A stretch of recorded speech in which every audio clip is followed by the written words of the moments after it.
Hello students, myself C S Preeti Singh. बच्चों, आज हम जिस मुद्दे पे बात करने जा रहे हैं वो बहुत ही मार्मिक मुद्दा है। और जैसे कि वीडियो का आपने टाइटल भी देखा कि C S is not for you. मैंने ऐसा क्यों बोला? जो भी बच्चा all over India C S करना चाहता है, रैंडम सी एस ज्वाइन कर लेते हैं, प्लीज इस वीडियो को जरूर देखो, क्योंकि इस वीडियो के अंदर एक्चुअल सिचुएशन मैंने एनालाइज करवाई है और जो सच्चाई है वो आपके सामने आ जाएगी। दैट्स मीन्स कि आपको स्टार्ट करने से पहले इन सब चीजों के बारे में पता होना बेहद जरूरी है। ऑल ओवर इंडिया से बहुत सारे बच्चे हैं जो सीएस कोर्स में इंटरेस्टेड होते हैं और सीएस को ज्वाइन भी कर लेते हैं, लेकिन वो स्टार्ट करने से पहले ऐसे किसी भी प्रोफेशनल से नहीं मिलते जो खुद कंपनी सेक्रेटरी है, क्योंकि जरूरी नहीं है कि हर जगह हर रिमोट एरियाज में सीएस वहां पर प्रेजेंट हो या सीएस फैकल्टी हो।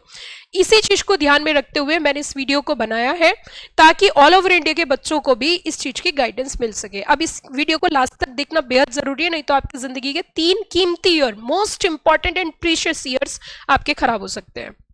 सबसे पहली चीज, जब बच्चा सीएस ज्वाइन करता है तो उसके माइंड में एक बहुत बड़ा मिथ होता है कि क्योंकि मैं सीए नहीं कर पा रहा तो मैं इसलिए सीएस ज्वाइन कर रहा हूं। तो आप अगर इस पॉइंट से ज्वाइन कर रहे हो कि आप सीए नहीं कर पाओगे तो आप सीएस कर लोगे, तो ऐसा बिल्कुल भी नहीं है। क्योंकि अगर सीएस कोर्स के कंटेंट को हम देखें, सीएस कोर्स के जो आपके कंटेंट है, कंटेंट के साथ इनडेप्थ स्टडी है और जो पेपर का लेवल है वो काफी अच्छा खासा लेवल है। तो अगर आप ये सोच रहे हो कि मैंने सीए नहीं मुझसे हो पाएगा इसलिए मैं सीएस कर रहा हूं, तो सीएस भी नहीं हो पाएगा। क्योंकि सीएस कोर्स को करने के लिए भी आपको एक्स्ट्रा एफर्ट्स, कंटिन्यूटी, लगातार पढ़ना, कंसिस्टेंसी और उसी के साथ साथ पॉजिटिव एटीट्यूड के साथ करना होगा। दूसरी चीज, बच्चा क्या करता है कि सीएस स्टार्ट करता है, क्लास 12th में वो पास हुआ, वो जब से पैदा हुआ हमेशा पास हुआ है, चाहे वो नर्सरी हो, चाहे वो 11th क्लास हो, 10th हो, 7th हो, 6th हो। उसके बाद वो सीएस का एंट्रेंस ज्वाइन करता है, वो भी उसका क्लियर हो जाता है। अब बात करते हैं सीएस के अगले पड़ाव की, जो कि सीएस एग्जीक्यूटिव है। जब वो उसमें आता है तो उसमें लगभग भारी भरकम 7 सब्जेक्ट नजर आते हैं। 7 सब्जेक्ट को 2 भाग में डिवाइड करते हैं, ग्रुप 1, ग्रुप 2। बच्चा उस समय तक भी मोटिवेटेड रहता है और वो कोर्स ज्वाइन करता है। अगर मैं आपको सिलेबस के करिकुलम की बात करूं तो लगभग एक सब्जेक्ट के अंदर ऑन एन एवरेज 17 से 18 लॉज होते हैं, 17 से 18 एक्ट होते हैं। अगर कुल मिला के हम 7 पेपर की बात करें तो नंबर ऑफ चैप्टर्स अगर हम देखें तो हमारा एवरेज जो निकल के आता है 7 पेपर का, वो हम अप्रोक्सीमेटली आपका जो है लगभग 130-135 चैप्टर्स होते हैं। अब 130-135 चैप्टर्स नहीं होते, उसमें से लगभग 60-70 एक्ट्स भी होते हैं। एक्ट्स अपने आप में एक सेपरेट चैप्टर होता है। अब बच्चा क्या करता है, एग्जीक्यूटिव ज्वाइन करता है। एग्जीक्यूटिव ज्वाइन करने के बाद क्लास स्टार्ट होती है, आपकी सुबह से लेकर शाम तक क्लासेस चलती है। अब क्लास में बच्चा इन्वॉल्व हो जाता है। अब क्लास में क्या होता है कि वो शुरू के फर्स्ट मंथ में, सेकंड मंथ, थर्ड मंथ वो सिंसियर होता है, उसके बाद वो लीनियंट होना स्टार्ट हो जाता है, जो कि एक ह्यूमन नेचर है। और वो भूल जाता है कि इस कोर्स के लिए आखिरी के मंथ बहुत इंपॉर्टेंट होते हैं। अब वो क्या सोचता है, यार पूरा टाइम तो मेरा क्लासेस लेने में चला गया, मेरा खुद का पढ़ने का टाइम नहीं मिला, तो इट्स बेटर मैं अब अगला अटेम्प्ट दूंगा। अब वो सोचता है कि अगले अटेम्प्ट में वो बहुत झंडे गाड़ देगा और बहुत अच्छी तरीके से पढ़ाई करेगा। वो उसकी सबसे बड़ी गलती होती है, क्योंकि जब वो क्लासेस के साथ नहीं पढ़ पा रहा, और क्लासेस के साथ पढ़ने के लिए एक्स्ट्रा एफर्ट्स की जरूरत होती है। क्योंकि क्लासेस का अगर हम ड्यूरेशन देखें तो ऑन एन एवरेज एक क्लास 1.5 घंटे की अप्रॉक्सीमेट होती है, और अगर एक दिन में 4 क्लास आप ले रहे हो तो यहाँ पे कोचिंग इंस्टीट्यूट में आप लगभग 7-8 घंटे स्पेंड कर रहे हो। 1-2 घंटा आपका ट्रेवल टाइम होता है, तो 10 घंटे जिंदगी के मतलब 10 से 11 घंटे इसी उथल पुथल में निकल जाते हैं। क्लासेस में जाना, क्लासेस अटेंड करना, इसके अलावा 3 घंटे आपको अलग से चाहिए जिसमें आप अपना कम से कम सेल्फ रिवीजन कर सके। बच्चा लगभग शाम को 7 से 8 बजे घर पहुंचता है, उसके बाद पहुंचने के बाद वो फेडअप होता है। वो सुबह सिर्फ उतने बजे उठ पाता है जिससे वो सिर्फ रेडी हो सके। ये उसकी सबसे बड़ी गलती होती है, क्योंकि रेडी होने से पहले उसके पास कम से कम 2 से 3 घंटे का शेड्यूल होना चाहिए जिसमें वो पढ़ सके। अब अगर हम 2-3 घंटे और ऐड ऑन कर दे तो 10-12 घंटे तो उसके क्लासेस लेने में और आने जाने में निकल जाते हैं। 3 घंटे अगर जोड़े तो टोटल 14 से 15 घंटे रहते हैं। मतलब इफेक्टिवली बस वो 6 से 7 घंटे सो सकता है, 1-2 घंटे वो थोड़ा बहुत इधर उधर की बातें कर सकता है। लेकिन बच्चा ऐसा नहीं करता है और वो नहीं कर पाता है, इसीलिए वो कामयाब भी नहीं हो पाता। अगर आपने मेरा जो शेड्यूल सुना, जो मेरा एफर्ट सुना, अगर आप सोचो कि आप सेल्फ स्टडी कर लोगे, तो बहुत रेयर ऐसे बच्चे होते हैं जो सेल्फ स्टडी करके पास हो जाते हैं।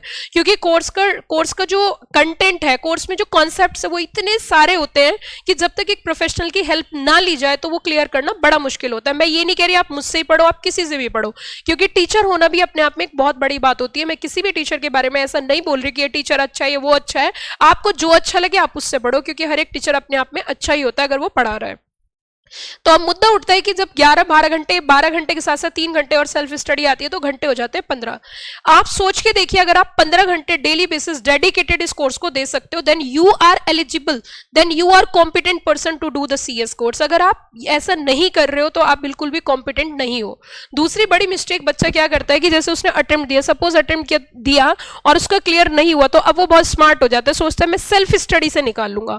और जब सेल्फ स्टडी की बात आती है तो जैसे कि आप भी जानते हो, घर पे बैठ के पढ़ने की अगर हम बात करें तो इफेक्टिव आउटपुट नहीं निकलता और उसका जो अभी तक जो बना हुआ रूटीन था वो भी खराब हो जाता है। मैं ये नहीं कह रही कि फिर दोबारा से मैं ऐसा कुछ भी नहीं बोल रही कि आप कोचिंग से ही पढ़िए, मैं सिर्फ ये कहना चाह रही हूं कि आप जहां भी पढ़े, सदके पढ़े, जम के पढ़े, रेगुलर पढ़े, कंसिस्टेंट पढ़े। I am not saying you join coaching institute, but what ever be the you do regularly. आपको रेगुलर पढ़ना पड़ेगा और 14-15 घंटे आपको देने होंगे। ऐसे बहुत कम बच्चे होते हैं जो 14 से 15 घंटे इस कोर्स को देते हैं और जो देता है सिर्फ वही सीएस बनता है, बाकी के बच्चे सीएस नहीं बनते। और सीएस ना बनने की तादाद बहुत ज्यादा हो जाती है क्योंकि वो उतना एफर्ट्स नहीं लगा पाते जितना इस कोर्स को चाहिए, और बस वही एटीट्यूड से ज्वाइन करते हैं क्योंकि मुझसे सीए नहीं होगा, सीएस थोड़ा आसान है तो मैं कर लूंगा। और यही उनकी सबसे बड़ी गलती होती है क्योंकि सीएस भी आसान नहीं है। जिसके लिए होगा कोई 100 में से 2 बच्चे ऐसे जो बहुत एक्स्ट्रा ब्रिलियंट बच्चे जो गॉड गिफ्टेड माइंड लेके आए हैं, उनके लिए आसान होगा। जो खाते पीते खेलते गाते हंसते मूवी देखते करते वो करते उन्होंने पास कर लिया, उनको छोड़ दीजिए।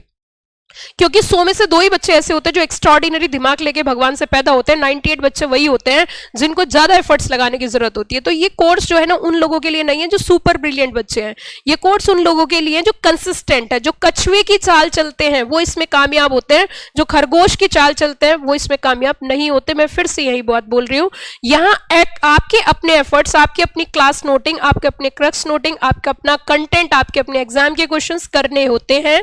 अगर आप कंसिस्टेंट हो, अगर आप रेगुलर हो, लगातार पढ़ सकते हो, पढ़ने के बाद भी फेल होने का डर, फेल होने का दुख अगर आप सहन करने की शक्ति रखते हो, then you are the competent person for this course. अगर आप सोचो एक ही बार में मैं सब कुछ पास कर लूंगा और बस एक ही बारी में सब कुछ हो जाएगा, तो ऐसा नहीं है। यहाँ एफर्ट्स लगते हैं। इंस्टीट्यूट का लेवल काफी अच्छा है, इंस्टीट्यूट ठीक ठाक क्वेश्चंस पूछता है। इंस्टीट्यूट क्योंकि कॉम्पिटेंट पर्सन बनाना चाहता है, अपने जो सीएस के स्टूडेंट है ना वो ऐसे सीएस क्वालिफाई करना चाहता है जो मार्केट में जाए तो उनकी एक अपनी ब्रांड वैल्यू। तो जब भी कभी किसी ब्रांड की बात होती है तो उसमें टाइम लगता है, एफर्ट्स लगते हैं। आप ताजमहल बनते हो और ताजमहल में पेन और टाइम दोनों चीजों की जरूरत है। तो मैं बिल्कुल ऐसा नेगेटिव नहीं बोल रही, डिमोटिवेट नहीं कर रही, मैं सिर्फ ये कहना चाह रही हूं कि जब पहली बार सीएस एग्जीक्यूटिव में बच्चा फेल होता है तो उसे धक्का लगता है, वो सोचता है यार ये क्या हो गया मेरे साथ। तो वो सच होता है क्योंकि जिंदगी में पहली बार फेल होता है। तो फेल होने के बाद रुकना नहीं है, आगे बढ़ना है और आपको एक नारे के साथ आगे बढ़ना है कि if I have worth to join CS then I have worth to finish CS. मैं ऐसा क्यों बोल रही हूं कि अगर आप इतनी एफर्ट्स, इतने मेहनत, इतने डेडिकेशन के साथ पढ़ सकते हो तो ही इस कोर्स को ज्वाइन करना, अदरवाइज नॉट। मैं ये भी नहीं कह रही ये कोर्स नहीं होता, मैं भी आपके सामने जीता जागता एग्जांपल हूं। मैंने भी सीएस क्वालिफाई किया और मेरे जैसे इतने सारे बच्चे यहां पढ़ने आते हैं, सब पास होते हैं।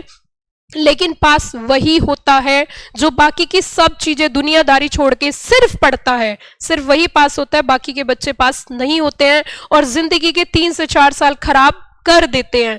तो ये 3 इयर्स 4 इयर्स बहुत प्रीशियस होते हैं। आप चाहे जॉब करो चाहे कोर्स करो, क्योंकि 18 से लेकर 21 साल की एज एक ऐसी होती है जिसमें बच्चा इतना मोटिवेटेड होता है वो कुछ भी कर सकता है। अगर आप 3 साल जम के मेहनत कर लेते हो तो अगले 30 साल आपके कामयाब हो जाते हैं, बाकी का जीवन बहुत अच्छा हो जाता है, आसान हो जाता है। बस ये 3 साल स्ट्रगल के होते हैं, इसमें स्ट्रगल, इसमें हार्डवर्क करना होता है। और जिंदगी में कभी ना कभी इंसान को मेहनत जरूर करनी पड़ती है, चाहे वो इनिशियल स्टेज में करे, लास्ट स्टेज में। तो इट्स बेटर आप इनिशियल स्टेज में हार्डवर्क करिए क्योंकि अभी आपके साथ सारी फेवरेबल कंडीशन है। यू आर फिजिकली फिट, आपकी फैमिली आपको सपोर्ट कर रही है, आप पढ़िए, आपकी कोचिंग इंस्टीट्यूट आपको सपोर्ट कर रही है, समाज आपको सपोर्ट कर रहा है। लेकिन जब सिचुएशंस एडवर्स हो जाती है तो ना तो समाज साथ होता, ना घर साथ होता, ना परिवार साथ होता, ना ही आपकी सेहत आपके साथ होती। ऐसी स्थिति में भी काम करना पड़ता है। मेरी आप सभी से यही हिदायत है कि अगर आप सीएस करना चाहते हो तो जम के पढ़िए और लग के पढ़ाई करिए, बिल्कुल कंप्लीट होगा। लेकिन अगर लापरवाही से ज्वाइन करोगे तो कभी भी पूरा नहीं होगा। सिर्फ आपको निराशा के अलावा कुछ भी हाथ नहीं लगेगा। ये बात बहुत सच और सच्चाई है, क्योंकि मैं एज ए फैकल्टी मैं दिन और रात बच्चों को देखती हूँ, पढ़ाती हूँ, पढ़ती हूँ। तो ये सब चीजें बहुत एनालिसिस और एक्सपीरियंस के बेसिस पर मैंने सोचा कि मैं आज आपके साथ साझा करती हूँ, ताकि बच्चा ज्वाइन करने से पहले अलर्ट हो जाए और उसके बाद ही इसे ज्वाइन करे। अगर आपको मेरी वीडियो सही में बहुत अच्छी लगी तो इसे जमकर लाइक करिए और शेयर भी जरूर करिए, क्योंकि जो बच्चे इसे ज्वाइन करते हैं और अपना टाइम वेस्ट कर लेते वो ना करें, क्योंकि ये वीडियो मैंने मेरा इसमें कोई स्वार्थ नहीं है, निस्वार्थ भाव से बनाई है। मैं बिल्कुल नहीं बोल रही कि आप सीएस करिए, लेकिन करना चाहते हो तो इन बातों को ध्यान में रखते हुए सीएस ज्वाइन करिए। अगर आपका थोड़ा भी मन सीएस करने का तो पहले इस वीडियो के डिस्क्रिप्शन बॉक्स में जाइए, डेमो लेक्चर्स है सीएस कोर्स के, आप उनको देखिए। अगर आपको अच्छा लगता है उसके बाद ही आप हमें इंक्वायरी करिए और आप उसके बाद सीएस ज्वाइन कर सकते हैं, लेकिन फिर मैंने कहा संभल कर। Thank you, have a nice day.